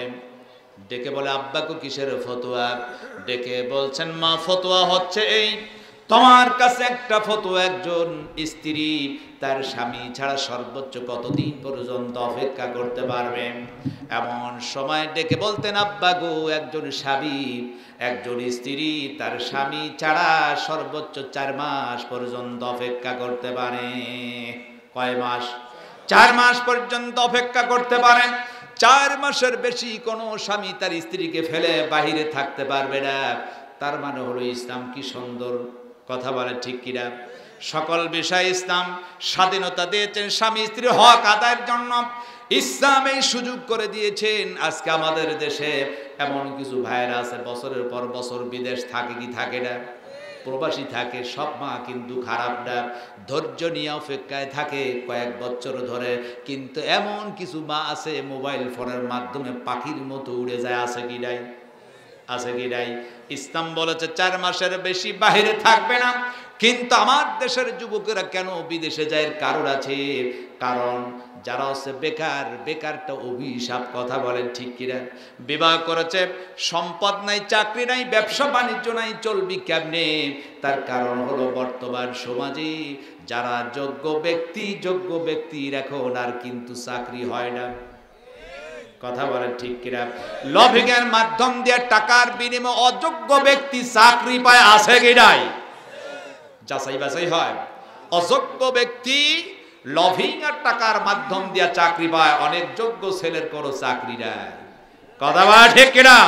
যার কারণে এই যুবকগুলা তারা বিদেশে যেতে বাধ্য হয়। আবার মা, সর্বক্ষেত্রে আমরা মাদেরকে বলবো অপেক্ষা করতে হবে, চরিত্র ভালো রাখতে হবে। কথা বলা ঠিক কিনা? এখন খলিফা ওমর দৌড় মেরেছেন, ডেকে বলে আব্দুল্লাহ ইবনে সাদ, শুনে রাখো আব্দুল্লাহ সাদ, এই মুহূর্তে আমি তোমার ছুটি দিলাম, তুমি চলে যাও তোমার বাড়িতে। তার মানে খলিফা ওমর বুঝে ফেলেছেন এ মহিলা প্রেম নিবেদনের গান গাচ্ছে 9 মাস, আমি তাকে যুদ্ধের মাঠে রেখেছি, এটা আমার দ্বারা অন্যায় হয়ে গেছে। শুধু তাই না, খলিফা ওমর দাঁড়িয়ে বলছে, আমার দেশের প্রশাসনিক, আর্মি, বিডিআর, র্যাব যারা আছো, আজ থেকে আমি খলিফা ওমর 3 মাস পর পর তোমাদের ছুটি ঘোষণা করলাম। যদি বলেন আল্লাহু আকবার। ইসলাম কি সুন্দর! ইসলাম শব্দের অর্থ হচ্ছে শান্তি। ইসলামে যদি আসি, শান্তি আর শান্তি। কথা বলে ঠিক কিনা? এই জন্য মাদেরকে বল, মা অনেক বাইরে এসেছে, মায়েদের কাজ হচ্ছে 4টি। কয়টি? 5 ওয়াক্ত নামাজ, রমজানের রোজা, স্বামী থাকলে স্বামীর খেদমত, আর পর্দায় যদি থাকে রাসূল বলছেন বিদায় হিসাবে জান্নাতে যাবে। যদি বলেন সুবহানাল্লাহ। কিন্তু মায়েরা সঠিকভাবে নামাজ পড়তে চায় না, রমজানের রোজা তো রাখেই, নফল রোজা মায়েরা ছাড়ে না। কথা ঠিক কিনা? 4 নাম্বার, আমার মা বোনেরা তো স্বামীর খেদমত খুব ভালোই করে। কখনো কোনো স্বামী এসে বলে কাজকর্ম থেকে, রহিবা 1 গ্লাস পানি দাও, অনেক মা আছে বলেই ফেলে, কেন জকে আছে ঢেলে খাও। এরকম মা আছে কি নাই? তবে আপনাদের এলাকার মায়েরা হয়তো ভালো, এ কাজ করা যাবে না, এমন কিছু মা আছে স্বামীকে গুনতেই চায় না। ও বলে থাকে আমি হই ভাত খাইলাম, অন্য কেউ হলে ভাতই খাইতো না। এরকম কিছু মা আছে কি নাই?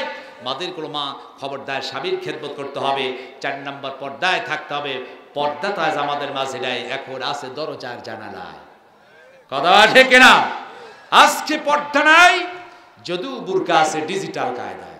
টাইট ফিটিং বুরকা আছে কি নাই? টাইট ফিটিং বুরকা পরে যাবে না, বুরকা হবে ঢিলা। কথা বলে ঠিক কিনা? বুরকা হবে কি? ঢিলা হবে, টাইট ফিটিং পরা যাবে না। আমাদের দেশে যে বুরকা আছে, আহারে, এজন্য আমি মাঝে মাঝে একটা গান গাই, এক কলি কি বলবো আজকে? বলবো। পর্দা নামে বুরকা পরে, পর্দা সে তো করে না, সত্য কথা বলছি আমি, রাগটকে হই কইরো না। রাস্তাঘাটে চলে নারী নামে বুরকা পরে, বুরকা নামে বুরকা পরে, মুখটি খালি করেও আবার কিরণমালা পাখি দেখে, নামাজ পড়ে না। কথা বলেন ঠিক কিনা? আছে কি নাই?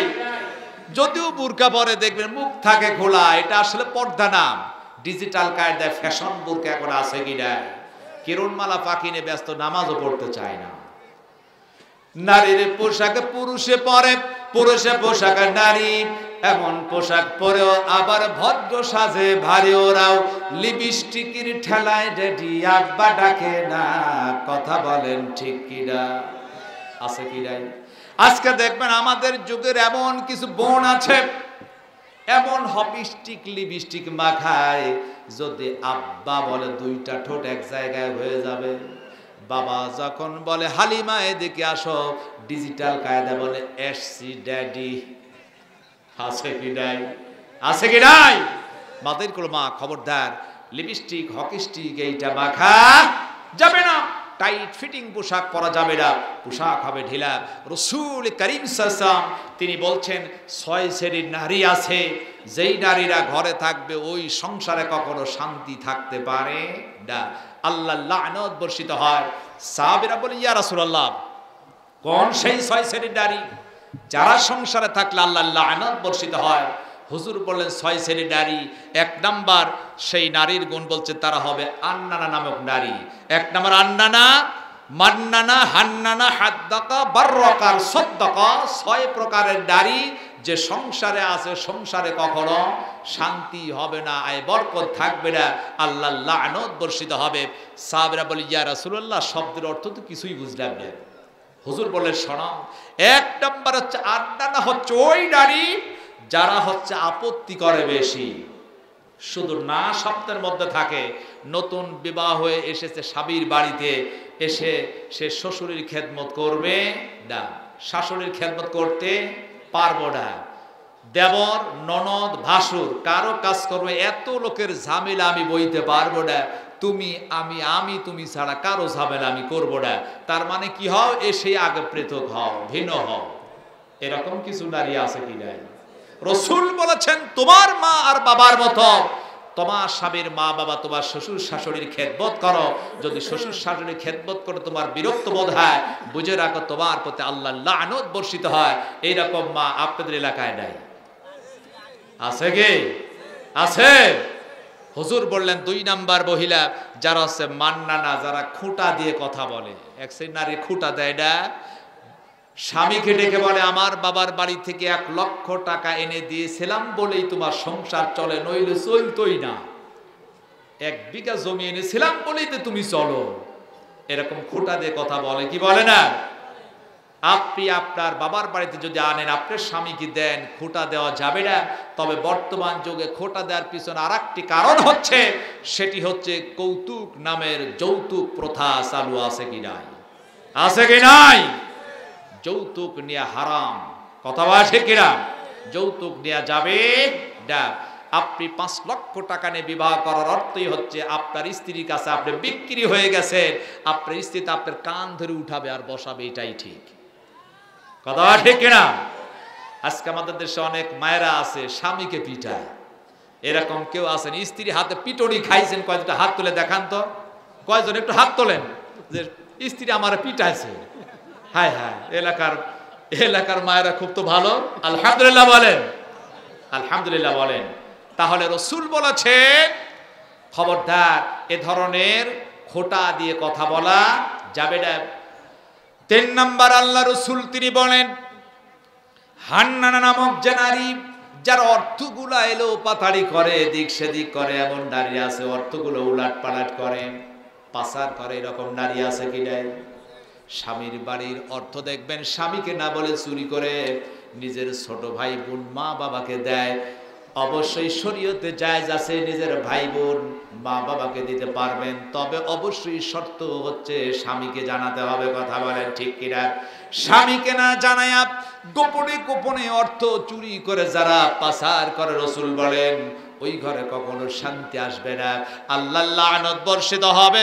আল্লাহর নবীজি তিনি ডেকে বললেন, শোনো রাখো আমার সাহাবীরা, হাদ্দ কামান 4 নম্বর নারী যারা আছে, যারা জিদ করে বেশি, যেদি মেয়েদের আল্লাহর লানত হয়। আমাদের সমাজে এমন কিছু নারী আছে দেখবেন, স্বামী যখন 500 টাকা দিয়া জামা কিনে আনে, ও জেদ করে বলে ওইটা হবে না, পাখি জামা চাই।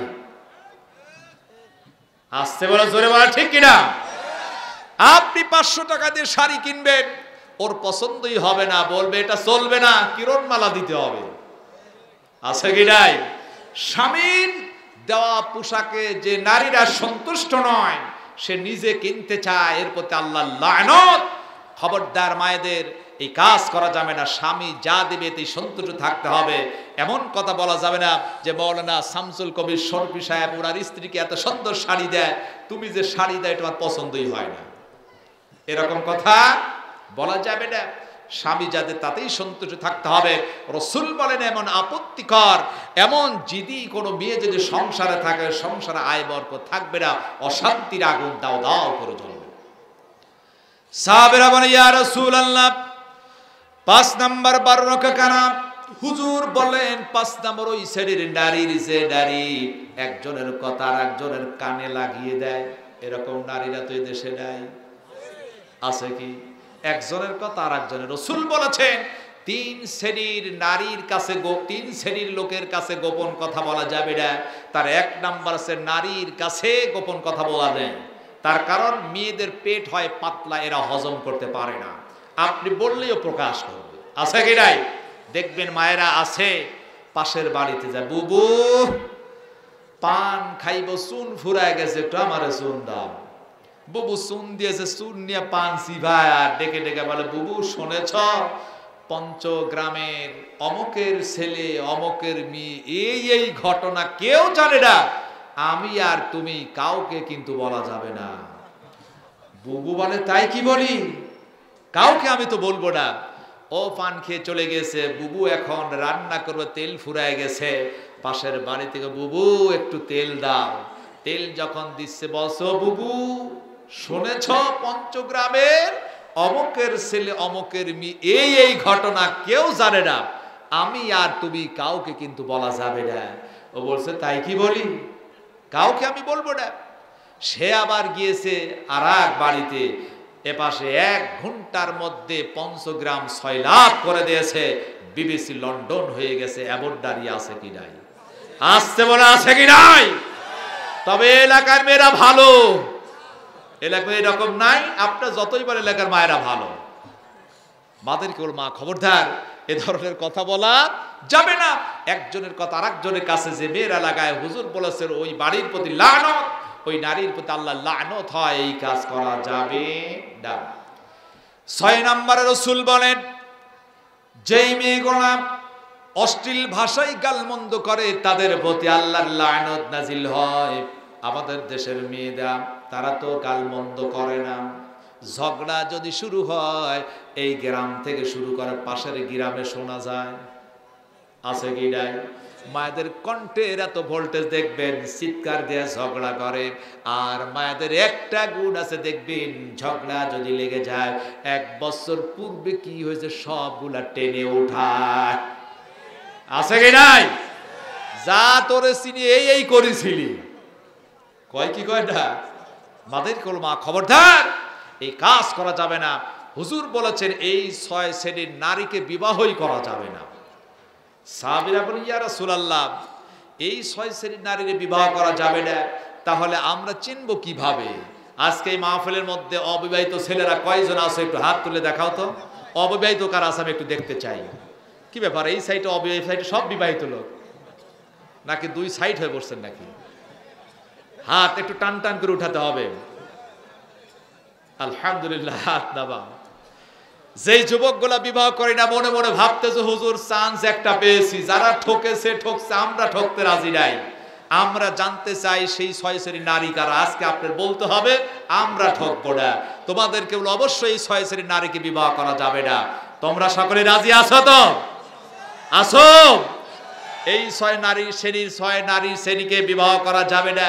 পর্দালে অবিবাহিত যারা মারা আছে মনে মনে সর্বনাশা হুজুর, বাদের কেবল মা, এই 6 গুণের মধ্যে আপনি পড়বেন না, পড়বেন তো আপনার অবস্থা খারাপ। এখন আপনার হুজুর চিনবো কেমনি? চিনার উপায় আছে না? রাসূল বলেছেন কেমনি চিনবে, এরও কথা আমার রাসূল বলেছেন। জোরে বল সুবহান। আপনার এলাকায় গরুর হাট আছে নাকি?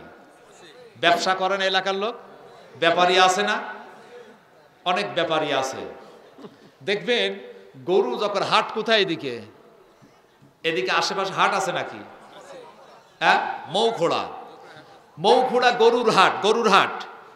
গরুর হাটে গিয়া 1 শ্রেণীর লোক দেখবেন গাভী বেশি কেনে। গাভী যখন কিনতে যায় দালাল থাকে না, কিছু দালাল থাকে।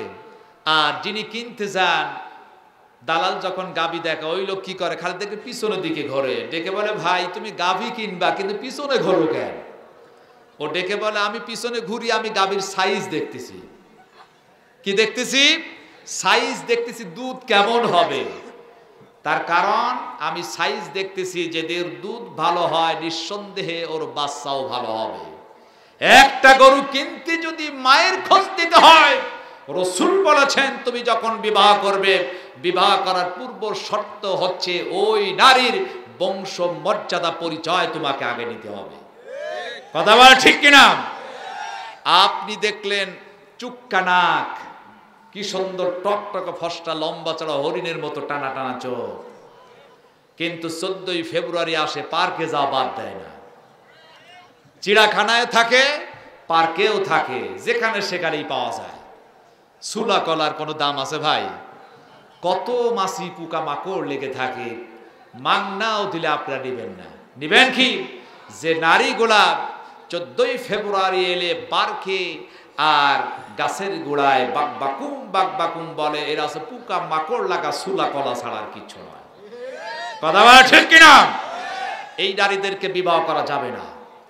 যুবকরা শুনে রাখো, যেই নারীগুলা বেপর্দায় চলে, যারা পার্কে গিয়া ঘোরাঘুরি করে, এদেরকে বিবাহ করবে না। ঠিক আছে তো?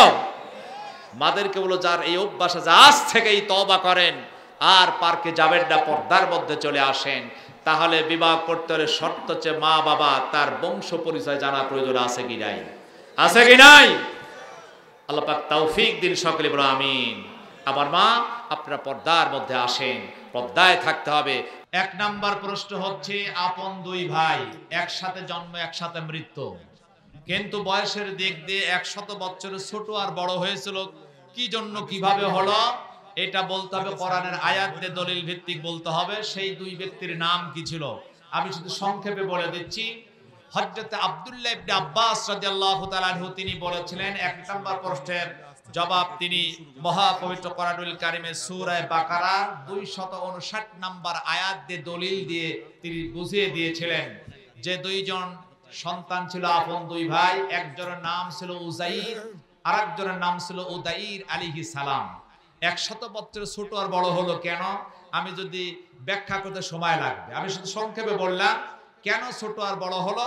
এর কারণ ছিল এই, সংক্ষেপে না বললে বুঝবেন না। উযাইর আলাইহিস সালাম যখন বখত নসরের বাদশার জেলখানা আটকে গেলেন, এই জেলখানা আটকানোর পর সংবাদ পেল একজন নবী আছে জেলখানায়, নাম হচ্ছে উযাইর, তাকে ছেড়ে দেওয়া হলো।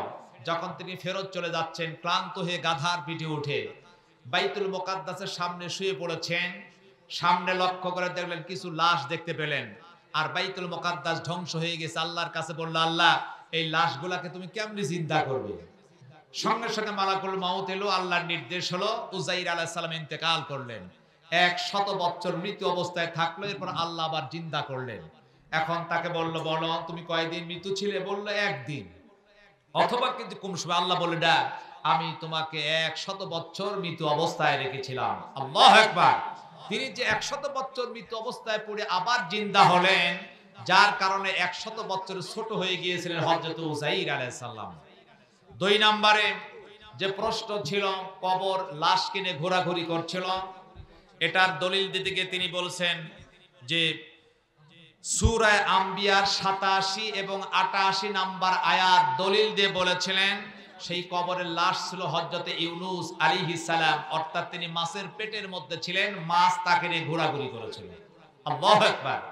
3 নাম্বার প্রশ্নের জবাব বলেছিলেন কোন সেই স্থান যেখানে একবারই সূর্যের আলো পড়েছে আর কোনোদিন আসবে না, সেটি মহাপবিত্র কোরআনুল কারীমের সূরা ইউনূসের 90 নম্বর আয়াতের দলিল দিয়ে বলেছিলেন মূসা আলাইহিস সালাম যখন নদী পাড়ি দিয়ে ওপারে গেলেন, লাঠি মারলেন, রাস্তা হলো, সূর্যের আলো পড়লো।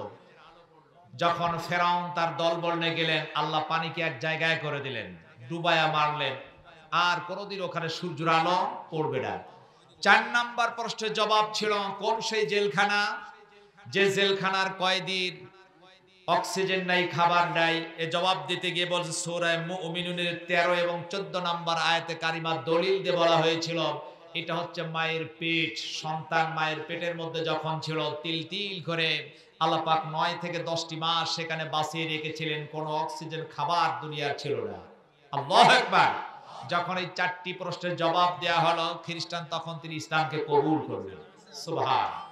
এই জন্য আমার ভাইরা, খলিফাতুল মুসলিমিন আমিরুল মুমিনিন হযরত ওমর ফারুক রাদিয়াল্লাহু তাআলা আনহু তিনি যোগ্য একজন খলিফা ছিলেন। এজন্য আল্লাহ পাক বলেছেন আশিদ্দাউ আলাল কুফারি রুহামাউ বাইনাহুম। এই খলিফা ওমর একদিকে ছিলেন কঠোর, অপরদিকে রুহামাউ বাইনাহুম পরস্পর ছিল নিবেদিত প্রাণ। একজন মুসলমান আরেকজন মুসলমানের সম্পর্ক ছিল ভালো। আজকে আমাদের মধ্যে সেই ভ্রাতৃত্ব আর নাই। আছে কি? মুসলমানের মধ্যে এখন দ্বন্দ্ব হয়, আর ইহুদি নাস্তিক এই ফাঁক দিয়ে তারা ফায়দা লুটিয়ে নিচ্ছে। আজকে মুসলমানদের একে অপরের সেই ভ্রাতৃত্ব বন্ধনে থাকতে আল্লাহ পাক তৌফিক দিন সকলে, আমিন।